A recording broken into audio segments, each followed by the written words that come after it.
ఒక మనిషి పుర్రెను అవమానించినందుకు ప్రతీకారం తీర్చుకున్నాడు. అయినా ఆ పుర్రె శాంతించలేదు. ఎవరి వల్ల ఆ పుర్రె శాంతిస్తుంది? ఎందుకు ఎవరి మీద ప్రతీకారం తీర్చుకున్నాడు? తనకి జరిగిన అవమానమేంటి? కరీంనగర్ దగ్గరలో ఉన్న ఒక గ్రామం చివర ఒక పాత శ్మశానం ఉంది. దాన్ని చూసి అందరూ భయపడతారు. ఎందుకంటే అక్కడ 10 సంవత్సరాల క్రితం వెంకటేష్ అనే అతన్ని దహనం చేశారు. చాలా సాధువైనవాడు. కానీ అతని మరణం తర్వాత ఏదో కారణంగా అతని శరీరం దహనం అయ్యేటప్పటికీ తల పూర్తిగా దహనం కాలేదు. ఆ తలని ఒక పిచ్చివాడు రహస్యంగా తీసుకెళ్లి శ్మశానం పక్కన పాతిపెట్టాడు. అప్పటి నుండి ఆ ప్రదేశం చీకటిగా మారింది. ఒకరోజు రాత్రి 3 యువకులు మద్యం తాగి ఆ శ్మశాన మార్గంలో వెళ్తున్నారు. వారిలో ఒకడు రాము. అలా నవ్వుతూ, ఇదేనా వెంకటేశం పుర్రె? దీన్ని చూసి భయపడాలట అని నవ్వుతూ ఆ పుర్రెను తీసి దాన్ని ఎగరేస్తూ ఆటలాడడం మొదలుపెట్టాడు. మిగతా ఇద్దరు భయపడ్డారు. కానీ రాము మాత్రం నవ్వుతూ దాన్ని రోడ్డు మీద గిరాగిరా తిప్పాడు. అప్పుడు గాలి ఒక్కసారిగా ఉగ్రంగా వీచింది. పక్కన ఉన్న చెట్లు వంగిపోయాయి. రాము కళ్ళ ముందే ఆ పుర్రె నుండి రక్తం చారలుగా ఒక లైన్ వచ్చి అతని కాళ్ళ దగ్గర ఆగింది. రాము భయపడి పుర్రె అక్కడే పడేసి పరిగెత్తాడు. ఆ రాత్రి రాము ఇంటికి వెళ్ళి పడుకున్నాడు. ఉదయానికి తలనొప్పితో నిద్రలేచాడు.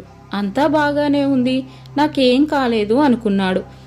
మరుసటి రోజు అతని తల కింద బెడ్ మొత్తం రక్తంతో నిండిపోయింది. కానీ ఎక్కడా గాయం లేదు.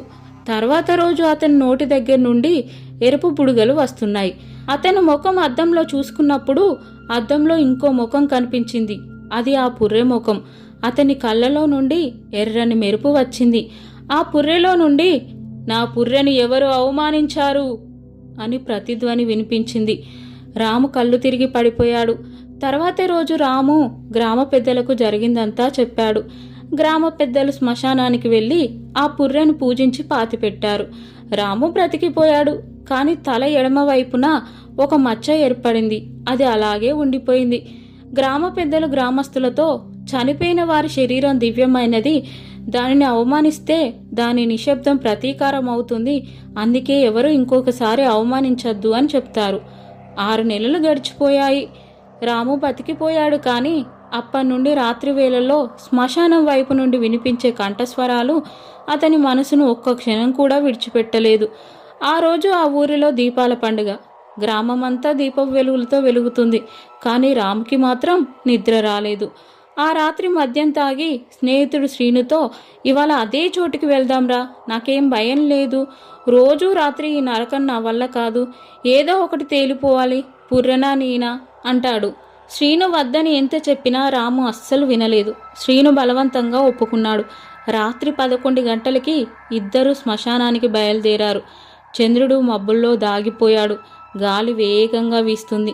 మట్టి వాసన, ఆ పాత రక్తం, దహనమవుతున్న కొయ్యల వాసన శ్మశానాన్ని కమ్మేసింది. వాళ్ళు పుర్రెకి దగ్గరగా వెళ్ళారు.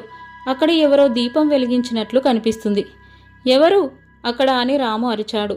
ఒక వృద్ధుడు తలపాగా కట్టుకొని కూర్చున్నాడు. వృద్ధుడు మెల్లగా తలపైకి లేపాడు. ఆ ముఖం వెంకటేష్ పుర్రెలా ఉంది. అతని కళ్ళు ఎరుపుగా మారాయి. నోటి దగ్గర బూడిద ఉంది. అతను రాముతో, రాము, నువ్వు నన్ను అవమానించావు, అయినా నిన్ను నేను వదిలేశా. మళ్ళీ అవమానించడానికి వచ్చావు, ఇప్పుడు వదిలేది లేదు అన్నాడు. రాము వెనక్కి తిరిగి పరిగెడుతున్నాడు. అతని కాళ్ళ దగ్గర నేల చీలిపోయింది. పొగలోంచి ఆ పుర్రె తిరిగి బయటికి వచ్చింది. పుర్రె తిరుగుతూ రామును చంపేసింది.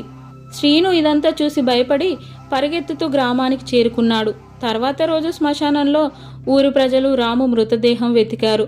అతని శరీరం నేల మీద ఉంది. అతని తల శ్మశానం మధ్యలో ఉన్న శిలపై పెట్టి ఉంది. ఆ రోజు నుండి ఆ ప్రదేశంలోకి ఎవరూ రాత్రి వెళ్లరు.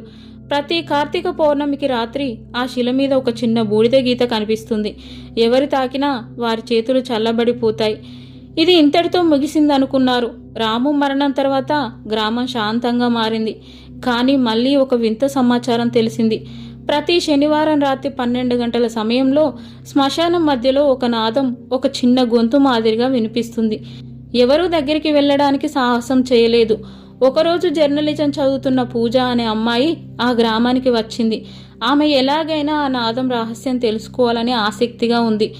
పూజ 3 కెమెరాలు, ఒక ఆడియో రికార్డర్తో శ్మశానానికి వెళ్ళింది. గాలి నిశ్శబ్దంగా ఉంది. దూరంగా కుక్కలు అరుస్తున్నాయి. ఒక కోణంలో రామ్ చనిపోయిన స్థలం, ఒక కోణంలో పుర్రె పాతి పెట్టిన స్థలం, ఒక కోణంలో శిలా దగ్గర 3 కెమెరాలు అమర్చింది. ఆమె రికార్డర్ ఆన్ చేసింది. మొదట అంతా నిశ్శబ్దంగా ఉంది.